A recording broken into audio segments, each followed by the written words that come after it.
दोस्तों नमस्कार। दोस्तों ये कॉम्प्लीमेंट्री एंगल्स का थर्ड पार्ट का वीडियो है। ये ट्रिग्नोमेट्री रेशियो के अंदर ही कंसेप्ट है जिसकी वैल्यू डायरेक्ट नहीं हम टेबल से निकालते। सपोज करो साइन 0, 30, 45, 60, 90 इनकी वैल्यू ऑलरेडी डिफाइन है टेबल के माध्यम से। वो जो टेबल के माध्यम से वैल्यू डिफाइंड होती है उसे बोलते हैं स्टैंडर्ड एंगल। ठीक है। कॉम्प्लीमेंट्री एंगल्स उनको बोलते हैं जिनके दो एंगल का सम क्या हो, 90 डिग्री हो। अब उसमें जो स्टैंडर्ड वैल्यू हो भी सकती है और नहीं भी हो सकती। अगर मान लो दो एंगल ले लिए 60 और 30 तो स्टैंडर्ड एंगल्स बन गए। कई बार स्टैंडर्ड एंगल्स नहीं बनते, जैसे 67 और 23 ये स्टैंडर्ड एंगल नहीं बनते, तो इनको बोलते हैं कॉम्प्लीमेंट्री एंगल्स के क्वेश्चन को सोल्व करना। इन क्वेश्चन के माध्यम से आपकी प्रैक्टिस अच्छी हो जाएगी, आपको कंसेप्ट अच्छे से क्लियर हो जाएगा। इसमें मैंने आपको 4 क्वेश्चन समझाने की कोशिश की है कॉम्प्लीमेंट्री एंगल्स के। आप ये थर्ड पार्ट देखिए वीडियो का कैसे है। Sine 37 degree cos 53 degree plus में कोस 37 डिग्री इंटू में sine 53 degree is equal to 1। मेरे को ये लेफ्ट हैंड साइड मेरे को इसके इक्वल प्रूव करनी है, राइट हैंड साइड के इक्वल प्रूव करनी है।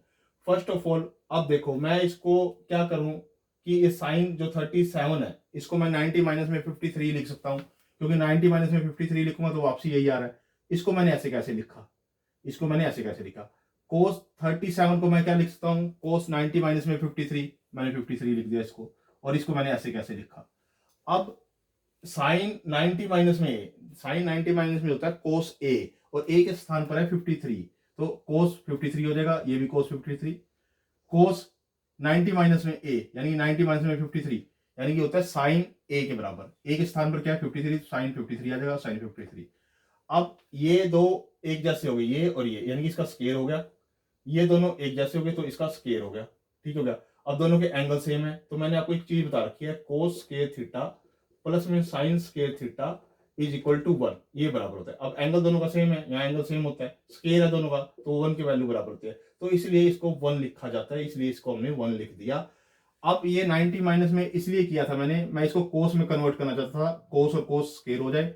इसको मैं साइन में कन्वर्ट करना चाहता था, इसलिए मैंने इसको ब्रेक किया, ताकि साइन पहले ऑलरेडी है तो इसको मैं साइन में कन्वर्ट कर लूंगा, और साइन स्केयर हो जाएगा, यहाँ कोस और कोस स्केयर हो जाएगा, और दोनों का एंगल सेम हो जाएगा और वैल्यू 1 आ जाएगी। इसलिए मैंने इसको पहले वाले को ब्रेक किया था और इसके मैंने पहले वाले को ब्रेक किया था। ठीक है। ये आपको धीरे धीरे प्रैक्टिस के साथ आएगा कि किसको पहले ब्रेक करना है और क्यों ब्रेक करना है और किस तरह की सिचुएशन बनानी है। आपको ये पता होना चाहिए कि ये रिलेशन मुझे पता है, साइन स्क्वायर थीटा प्लस में cos square theta is equal to वो 1 के बराबर होता है। ये रिलेशन अगर आपको पता है तो आप उसी के अकॉर्डिंग क्वेश्चन को स्टेप बाय स्टेप लेके चलोगे और ये वैल्यू प्रूव करोगे। ठीक है। अब जो इसके बाद हमारे पास क्या है, 9 का जो सेकंड पार्ट है, secant 64 degree sine 26 degree plus में कोसिकेंट 64 डिग्री इंटू में कोस 26 डिग्री इज इक्वल टू 2 के बराबर प्रूव करनी है। ये मेरे पास ये लेफ्ट हैंड साइड है, ये मेरी राइट हैंड साइड है।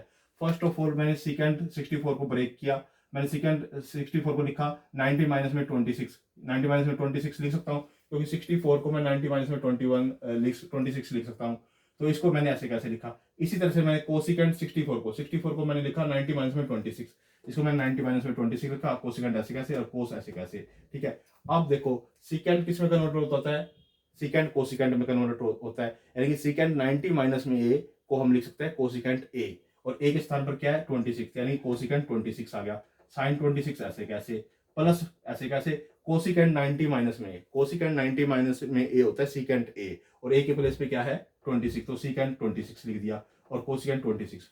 अब इसको मैं लिख सकता हूँ 1 बाय में साइन 26, और ये साइन 26 है, प्लस में इसको लिख सकता हूँ 1 बाय में कोस 26, और ये कोस 26। इससे ये कट जाएगा, इससे ये कट जाएगा, तो ये 1 हो जाएगा और ये भी 1 हो जाएगा, तो 1 प्लस में 1 2 हो जाएगा। मैं इसको यहां भी कट कर सकता था, क्योंकि जब एक दूसरे के रेसिप्रोकल आपस में मल्टीप्लाई हो, ये एक दूसरे के रेसिप्रोकल है और मल्टीप्लाई है और एंगल भी दोनों का सेम है, तो ये वैल्यू आपस में कट जाती होती है, मैं यहां भी काट सकता था, लेकिन मैंने आपको सिंप्लीफाई करके बताया। ये भी एक दूसरे के दोनों रेसिप्रोकल है और एंगल दोनों के सेम है, तो ये आपस में यहाँ कट जाते थे, लेकिन मैंने आपको सिंप्लीफाई करके यहाँ बताया ताकि आपको क्वेश्चन में समझने में आसानी हो कि कैसे 1 आया और कैसे अगला भी 1 आया। ठीक है ओके। अब इसके बाद हमारे पास क्या है, 10th क्वेश्चन। 10th क्वेश्चन के अंदर क्या देखा है, tangent 5 degree, tangent 35 degree, tangent 60 degree, tangent 55 degree और टेंजेंट 85 डिग्री। ये मोस्ट इंपोर्टेंट क्वेश्चन है, एग्जाम पॉइंट ऑफ व्यू से मोस्ट इंपोर्टेंट क्वेश्चन है, और वैसे भी टर्मिनल एग्जाम में भी टीचर इस तरह का क्वेश्चन जरूर देता है, आप मेरी बात समझो, क्योंकि इसमें आपको जो मैं ट्रिक बता रहा हूँ उस चीज को आप याद रखना केवल।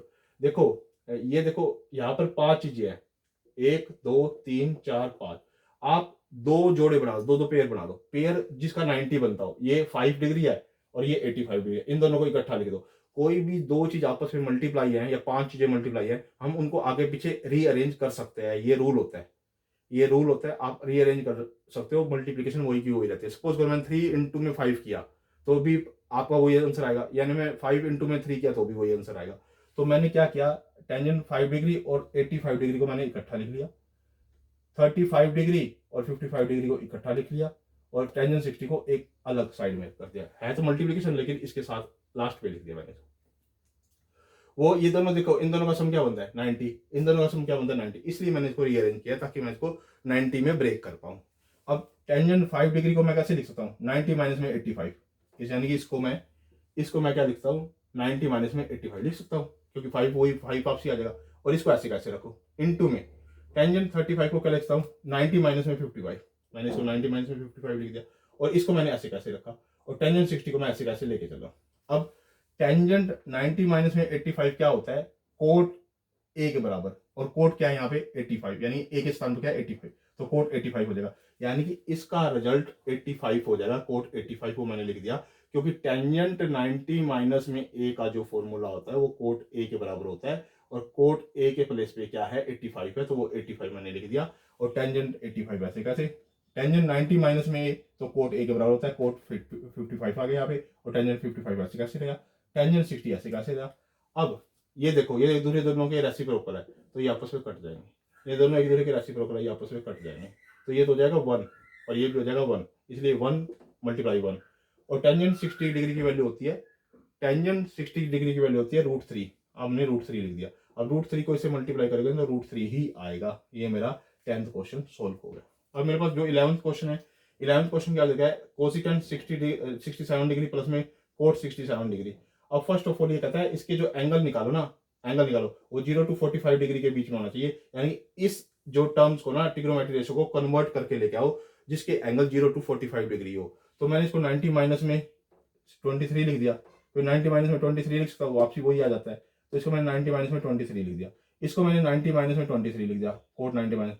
अब कोस 90 माइनस में ए, तो सिकेंट ए के बराबर होता है, ए के स्थान पर क्या है 23, तो यानी कोसिकेंट 90 माइनस में ए, 90 माइनस में वो बराबर होता है सिकेंट ए के बराबर होता है, तो सिकेंट ए की जगह पे 23 है, तो मैंने इसको लिख दिया, यानी कि इसको हम लिख सकते हैं सिकेंट 23, और इसको लिख सकते हैं टेंजेंट 23, क्योंकि कोट 90 माइनस में ए, कोट 90 माइनस में ए होता है टेंजेंट ए के बराबर। अब ए के प्लेस पे देख लो क्या है 23, तो यहाँ 23 आ जाएगा, यहाँ 23 है तो 23 आ जाएगा। ये कोसिकेंट सिकेंट में कन्वर्ट होता है और कोट टेंजेंट में कन्वर्ट होता है, तो टेंजेंट 23 आ गया ये वाला, ठीक है। अब इसका रिजल्ट तो आया सिकेंट 23, इसका रिजल्ट आया टेंजेंट 23। अब यही टर्म मैंने एक्सप्रेस कर दी, जो कि एंगल किस में है 0 to 45 डिग्री के बीच में, यही मुझे कन्वर्ट करना था। और 12th क्वेश्चन के अंदर क्या देखा है, कोस 60 प्लस में ए माइनस में साइन 30 माइनस में ए इक्वल टू 0, यानी इन दोनों का रिजल्ट मेरे को 0 के इक्वल प्रूव करना है। और जो ए एंगल रहना चाहिए वो 0 और 30 के बीच में रहना चाहिए, यानी कि ए एंगल 0 से तो बड़ा है और लेकिन 30 से छोटा है, यानी कि इससे छोटा होना चाहिए, ये कह रहे हैं। अब इसको मैं 90 माइनस में, मैं इसको कन्वर्ट किया, कोस को ऐसे कैसे लिखा, मैंने इसको लिख दिया 90 माइनस में 30 माइनस में ए। आप इसको सोल्व करके देख लो दोबारा, इसको सोल्व करके इसको सोल्व करके देखो, वापसी आपका ये आ जाएगा 60 प्लस में 90 में से 30 जाएगा तो 60 रह जाएगा, और ये माइनस इसको प्लस कर देगा, यानी 60 प्लस ए वापसी आ जाता है। यानी कि इसको मैं, यानी कि इस वाले को 60 प्लस में ए को मैं इस तरह की फॉर्म में लिख सकता हूँ, 90 माइनस में 30 माइनस में ए, इस फॉर्म में मैं लिख सकता हूँ, लिख दिया। और ये मैंने ऐसे कैसे रखा साइन 30 माइनस में। अब कोस फॉर्मूला याद करो, कोस 90 माइनस में ए तो क्या होता है साइन ए के बराबर। अब ए के प्लेस पे क्या है, ए के प्लेस पे ये पूरी वैल्यू है 30 माइनस में ए, तो ये साइन ए हो जाएगा कन्वर्ट होके, यानी कि साइन 30 माइनस में ए, यानी कि ए के प्लेस पे ये पूरी वैल्यू है, याद रखो। ये 90 ऐसे कैसे छोड़ दिया, देखो इस फॉर्मूले से कंपैरिजन करो इसको, कोस 90 माइनस में, कोस 90 माइनस में ये ए के स्थान पर है पूरा, तो क्या रिजल्ट आता है साइन ए, तो साइन ए यानी कि ए पूरा आ जाएगा ये।